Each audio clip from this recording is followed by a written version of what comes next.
শুভেচ্ছা। বাঙালিয়ানার প্রদোষের সংবাদে স্বাগত। শুরুতে শুনে নিচ্ছি সংবাদ শিরোনাম। আগামী অক্টোবর থেকে পর্যায়ক্রমে স্থানীয় সরকার নির্বাচন আয়োজনের প্রস্তুতি নিচ্ছে নির্বাচন কমিশন। খাগড়াছড়িতে আঞ্চলিক সংগঠন United People's Democratic Front UPDF Prasit ও জনসংহতি সমিতি জেএসএস এর গোলাগুলিতে ৩ জন নিহত। বিজিএমই এর সদস্যভুক্ত ৮০টি কারখানা থেকে প্রায় ২০,০০০ শ্রমিক ছাঁটাই করা হয়েছে। এর মধ্যে ২৭টি কারখানা পুরোপুরি বন্ধ হয়ে গেছে। এবার অন্যান্য সংবাদের সঙ্গে বিস্তারিত। আগামী অক্টোবর থেকে পর্যায়ক্রমে স্থানীয় সরকার নির্বাচন আয়োজনের প্রস্তুতি নিচ্ছে নির্বাচন কমিশন। নির্বাচন কমিশনার আব্দুর রহমান এল মাসুদ এক সাক্ষাৎকারে জানান, প্রথমে ৪,৫০০-এর বেশি ইউনিয়ন পরিষদ ও পৌরসভা নির্বাচন হওয়ার সম্ভাবনা বেশি। সব স্তরে নির্বাচন শেষ করতে প্রায় ১ বছর লাগতে পারে। সংশোধিত বিধিমালায় কিছু গুরুত্বপূর্ণ পরিবর্তন আসছে। এবার ইউপি নির্বাচনে প্রার্থীদের জামানত বাড়ছে এবং জাতীয় নির্বাচনের মতো কোনো পোস্টার ব্যবহার করা যাবে না। এছাড়া ইভিএম, অনলাইন মনোনয়নপত্র এবং পোস্টাল ব্যালটের ব্যবস্থাও থাকছে না।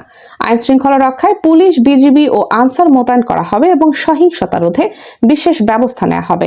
স্থানীয় সরকার মন্ত্রী মির্জা ফখরুল ইসলাম আলমগীর সংসদে জানিয়েছেন, অবাধ, সুষ্ঠু ও অংশগ্রহণমূলক স্থানীয় সরকার নির্বাচন আয়োজনে কমিশন প্রয়োজনীয় সব ব্যবস্থা গ্রহণ করছে। খাগড়াছড়িতে আঞ্চলিক সংগঠন United People's Democratic Front UPDF Prasit ও জনসংহতি সমিতি জেএসএস এর গোলাগুলিতে ৩ জন নিহত হয়েছেন বলে জানিয়েছে পুলিশ। ৬ জুলাই সোমবার দুপুরে পানছড়ি উপজেলার চেঙ্গি ইউনিয়নের মধুমঙ্গল পাড়ায় এই ঘটনা ঘটে। ৩ জন নিহত হওয়ার বিষয়টি পানছড়ি থানার ভারপ্রাপ্ত কর্মকর্তা ওসি মোহাম্মদ ফেরদৌস ওয়াহিদ নিশ্চিত করেছেন। তিনি জানান, দুপুরে মধুমঙ্গল পাড়ায় আধিপত্য বিস্তারকে কেন্দ্র করে দুই পক্ষের মধ্যে গোলাগুলির ঘটনা ঘটে। এ সময় ৩ জনের মৃত্যু হয়। ওসি আরও বলেন, নিহত ৩ জনের বিস্তারিত পরিচয় পাওয়া যায়নি। খবর পেয়ে ঘটনাস্থলে পুলিশ পাঠানো হয়েছে। লাশ উদ্ধারের পর এ বিষয়ে বিস্তারিত পরে জানানো হবে। এদিকে ঘটনার বিষয়ে তাৎক্ষণিকভাবে জেএসএস ও ইউপিডিএফ নেতাদের কোনো বক্তব্য পাওয়া যায়নি।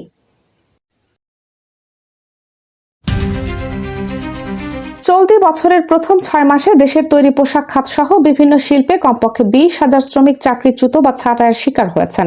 শিল্প পুলিশ, বিজিএমইএ ও বিকেএমইর তথ্য বিশ্লেষণে এই চিত্র উঠে এসেছে। বিজিএমই এর তথ্য মতে তাদের সদস্যভুক্ত ৮০টি কারখানার ১৯,১৮৮ জন শ্রমিক ছাঁটাই হয়েছেন এবং এর মধ্যে ২৭টি কারখানা পুরোপুরি বন্ধ হয়ে গেছে। কারখানার মালিকদের দাবি, মার্কিন শুল্ক নীতি ও ইরান যুদ্ধের প্রভাবে রপ্তানি হ্রাস, ক্রয়াদেশের অভাব এবং ব্যাংকের কঠোর নীতির কারণে সৃষ্ট আর্থিক সংকটে তারা কারখানা বন্ধ ও ছাঁটাই করতে বাধ্য হচ্ছেন। অন্যদিকে শ্রমিক নেতারা অভিযোগ করছেন, কারখানা বন্ধের চেয়ে ট্রেড ইউনিয়ন করার উদ্যোগ এবং অসৎ আচরণের অজুহাতে বেআইনিভাবে বেশি শ্রমিক ছাঁটাই করা হচ্ছে। সম্প্রতি ন্যূনতম ২০ জন শ্রমিকের সম্মতিতে ট্রেড ইউনিয়ন গঠনের আইন হওয়ায় শ্রমিকদের সংগঠিত হওয়ার চেষ্টা অনেক মালিক সহজভাবে নিচ্ছেন না বলেও অভিযোগ উঠেছে।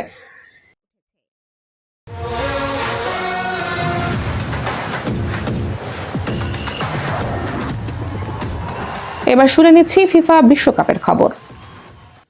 ২০২৬ ফিফা বিশ্বকাপের শেষ ১৬ লড়াইয়ে নাটকীয় ও রোমাঞ্চকর জয় পেয়ে কোয়ার্টার ফাইনাল নিশ্চিত করেছে নরওয়ে ও ইংল্যান্ড। সেমিফাইনালে ওঠার লড়াইয়ে শেষ ৮-এ দল দুটি মুখোমুখি হবে। আর্লিং হালান্ডের অবিশ্বাস্য জোড়া গোলে ৫ বারের বিশ্ব চ্যাম্পিয়ন ব্রাজিলকে ২-১ ব্যবধানে হারিয়ে নতুন ইতিহাস গড়েছে নরওয়ে।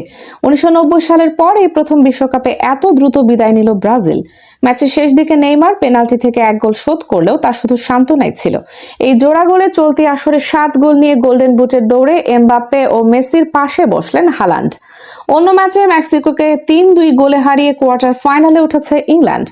জুড বেলিংহামের জোড়া ও হ্যারি কেইনের পেনাল্টি গোলে জয় পায় ইংলিশরা।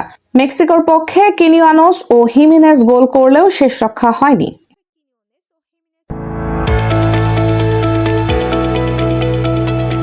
এবার শুনে নিচ্ছি বাঙালিয়ানার বাণিজ্য সংবাদ। মার্জিন বিধিমালা লঙ্ঘন ও অনুমতি ছাড়া প্রায় ৯ কোটি টাকার শেয়ার বিক্রির অভিযোগে এনআরবিসি ব্যাংক সিকিউরিটিজের বিরুদ্ধে বিএসইসিতে লিখিত অভিযোগ করেছেন বিনিয়োগকারী মোহাম্মদ আসলাম সেরনিয়াবাদ। তার দাবি, কোনো পূর্ব নোটিশ বা অনুমতি ছাড়াই গত ১১ ও ১৪ জুন তার বেক্সিমকো ফার্মার প্রায় ৭ লাখ শেয়ার বিক্রি করা হয়েছে। তবে ব্রোকারেজ হাউসটির সিইও মোহাম্মদ আব্দুল্লাহ আল মাসুম এই দাবি ভিত্তিহীন উল্লেখ করে জানান, সবকিছু আইনি কাঠামোর ভেতরেই করা হয়েছে। বিএসইসির মুখপাত্র আবুল কালাম জানিয়েছেন, অভিযোগের সত্যতা যাচাই করে আইন অনুযায়ী ব্যবস্থা নেওয়া হবে।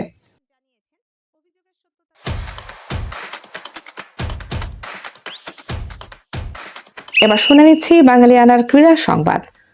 ডালাসে স্পেনের বিপক্ষে শেষ 16-র মহাদ্বৈরথের আগে পর্তুগিজ মহাতারকা ক্রিস্টিয়ানো রোনালদো নিশ্চিত করেছেন এটি তার ক্যারিয়ারের শেষ বিশ্বকাপ। রেকর্ড ষষ্ঠ বিশ্বকাপ খেলতে আসা 41 বছর বয়সী এই ফরওয়ার্ড সাংবাদিকদের বলেন, এটাই আমার শেষ বিশ্বকাপ, তবে আশা করি আগামীকালই স্পেনের বিপক্ষে আমার শেষ ম্যাচ হতে যাচ্ছে না। তবে তিনি স্পষ্ট করে দিয়েছেন অবসরের চূড়ান্ত সিদ্ধান্ত তিনি নিজের শর্তেই নেবেন, অন্য কারো কথায় নয়। 5 বারের ব্যালন ডি'অর জয়ী এই তারকা জানান, ভালোবেসে ফুটবলকে তার দেওয়ার মতো সবটুকুই তিনি দিয়েছেন। ম্যাচের ফলাফল যাই হোক না কেন তিনি সম্পূর্ণ পরিষ্কার বিবেক নিয়েই বিদায় নেবেন। স্পেনের বিপক্ষে 233তম আন্তর্জাতিক ম্যাচ খেলতে নামবেন রোনালদো। প্রতিপক্ষকে সমীহ করে তিনি বলেন, কাগজে কলমে স্পেন ফেভারিট হলেও এই মহারণে পর্তুগালি শেষ হাসি হাসবে বলে তার দৃঢ় বিশ্বাস। বাঙালিয়ানার প্রদোষের সংবাদ শেষ হলো। ধন্যবাদ।